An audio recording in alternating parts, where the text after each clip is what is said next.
All right, hi, welcome or welcome back to the channel. I am Mary. If you are new here, welcome. If you are a returning viewer, welcome. Hi, how are you? This video is all about grounding yourself while processing. So an anchoring question for you all today is, how can I ground myself while processing what has happened, but also with what's happening now? So, to ground yourself while processing, you have to get in touch with the moment. And you have to be willing to go back to your past and to view the past and to see what has happened and how it has shaped who it is that you are and how it has created the present version of yourself, the present you, who you are today. Now you'll find that there's a lot to learn while reflecting and looking at the past, but you'll also probably have moments where you lose touch of being within the present moment and you just immerse within that past version of yourself to the point where you may even spiral. You see, this is why you want to be grounded while you process. And again, the question is how to ground yourself while processing what has happened. You want to ground yourself, again, like I said, it's by being present within the moment. That's how you will ground yourself. But you could also do techniques such as like holding a bracelet or a hairband, whatever, a crystal, a stone, and just keep your focus on that and your touch on that while you mentally review the past.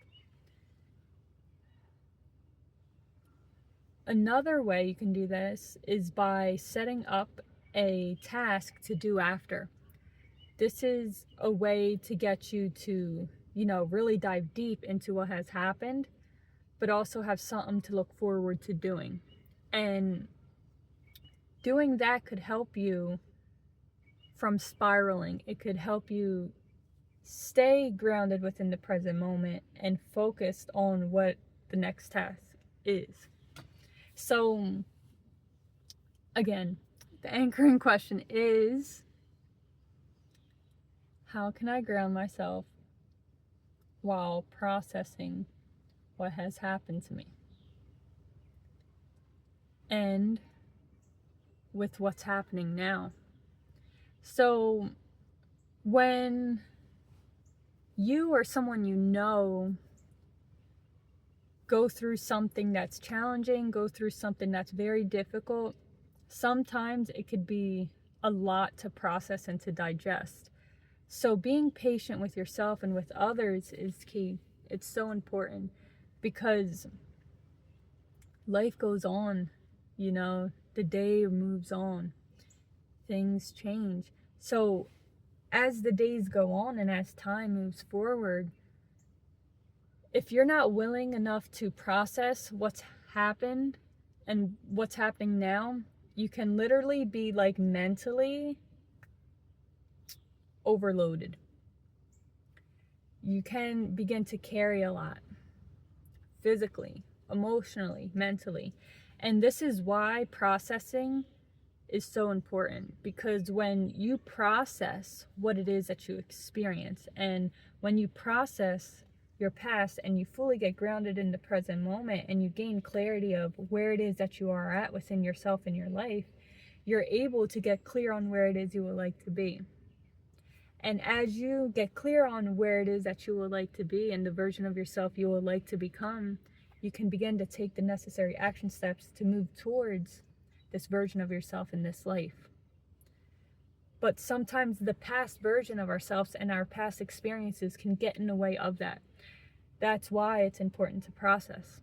It's important to process. And I know sometimes it can be very difficult, most definitely with the ones that have experienced like trauma and things of that nature. It can be very difficult to review what has happened because sometimes that can literally just put you in a state to where you actually feel as though it is happening now. You see, that's the power of the mind. But with that awareness, the future also has that effect. You just have to believe in it. So just like a traumatic past experience, if let's say a memory, or you get sort of something outside of you triggers that within you, and then you just spiral back into that state, the same thing can happen with the life that you are creating and the version of yourself that you're becoming. The same thing can happen. And the way in which to bring about that is by aligning your focus and your attention onto the future that you would like to create. You see, this is why processing is so important, and being grounded, because processing what has happened to you can clear a lot up within your present self.